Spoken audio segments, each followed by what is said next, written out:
अध्याय 87 पुनः sign in करें। 1। कार में ये हुआन ने मछली टैंक को गले लगाया और कहा, ये लोग कमजोर लोगों पर कदम रखने के आदी हैं। ये हुआन ने एक बिजनेस कार्ड निकाला और एक तरफ रख दिया। एक हलचल भरे शहर में गरीबों से कोई मिलने नहीं जाता, लेकिन लोग पहाड़ों में रहने वाले अमीरों से मिलने जरूर जाते हैं।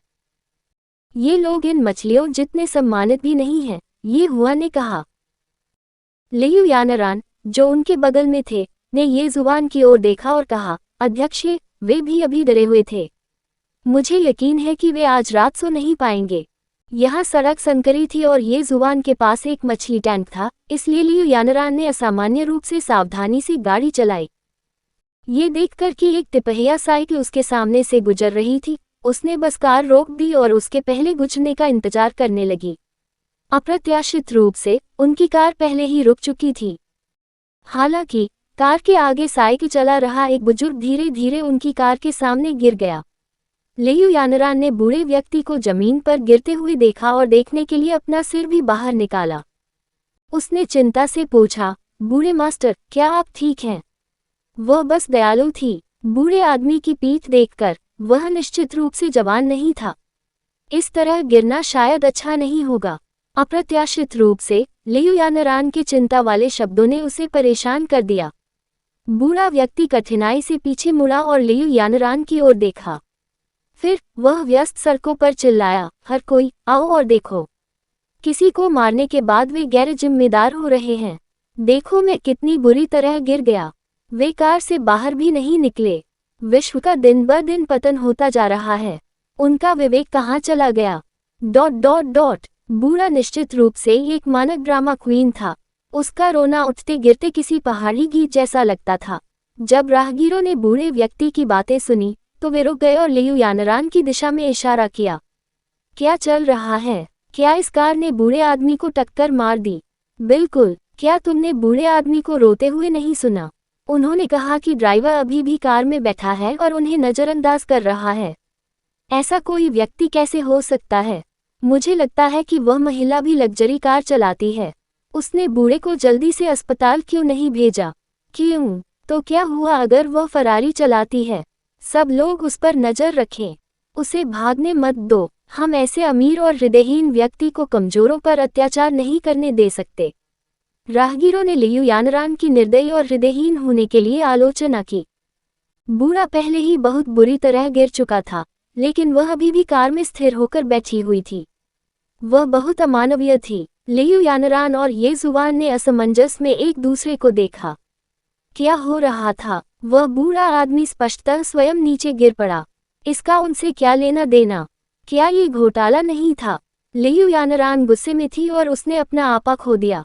वह कार में ही बैठी रही और बाहर नहीं निकली। वह देखना चाहती थी कि वह बूढ़ा आदमी कितनी देर तक रुक सकता है। उनके अलावा कई लोगों ने ये जुबान और लियू यानरान को देखा। उनकी आलोचना और भी तेज हो गई।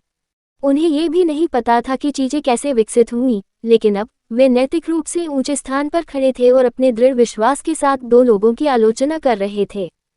क्या ऐसा था कि जो गरीब था वह सही था? कार में ये हुआन ने उनकी ओर देखा और लियू यानरान की ओर देखा। ठीक है, चलो यहीं बैठो। वैसे भी हमारे पास डैशकैम है, इसलिए हमें डर नहीं है। ये जुबान की बातें सुनकर लियू यानरान ने सिर हिलाया। अप्रत्याशित रूप से इसी समय एक अधेड़ उम्र का आदमी एक कोने से प्रकट हुआ। जब अधेड़ उम्र के व्यक्ति ने बूढ़े को देखा तो वह उस पर टूट पड़ा और रोते हुए बूढ़े से लिपट गया। अयो मेरे पिता, तुम्हें क्या हो गया है? कौन इतना निर्दयी था जो तुम्हें इस तरह मारा? बूढ़ा व्यक्ति अचानक अपने बेटे के हाथ से छूट गया और उठने के लिए संघर्ष करने लगा। वह लियू यानरान की कार की ओर चला और उसके सामने की ओर इशारा किया। ये कार है ना? यह उसकी कार थी जिसने मुझे टक्कर मार दी। धीरे धीरे कई लोगों ने उन्हें घेर लिया। उन्होंने लाफेरारी की ओर देखा और उसकी आलोचना करते हुए उस पर इशारा किया। ये जुबान ने स्थिति को देखा और लियू यानरान की ओर कंधे उचकाए। फिर वह मछली टैंक ले गया और उसके साथ बाहर चला गया। ये जुबान ने बूढ़े आदमी और अधेड़ उम्र के आदमी की ओर देखा। वह ऐसे मुस्कुराया मानो वह उन्हें अभिनय करते हुए देख रहा हो। हालांकि इस दृश्य ने उनके बगल के कई लोगों को क्रोधित कर दिया। इस बच्चे को देखो, वह अभी भी मुस्कुरा रहा है। देखो, यह एक अमीर परिवार का बच्चा है। उनकी शिक्षा कैसे हुई? क्या गरीबों का जीवन बेकार है?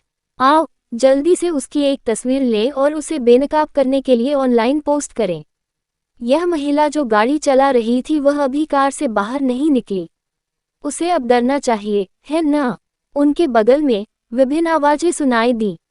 उन्होंने ये जुबान और लियू यानरान की ओर देखा और उनकी आलोचना करना शुरू कर दिया। बूढ़े व्यक्ति और अधेड़ उम्र के व्यक्ति ने अपने बगल के लोगों को देखा और बहुत खुश हुए। जैसा कि अपेक्षित था, उनकी उपस्थिति और गरीब लोगों के रूप में उनकी छवि ने प्रभाव को अधिकतम कर दिया। हालांकि ये हुआन धीरे धीरे आगे बढ़ी और बोली, बूढ़े आदमी, अभिनय करना बंद करो। इन शब्दों ने बूढ़े को स्तब्ध कर दिया। फिर उसकी आंखें ठंडी हो गईं।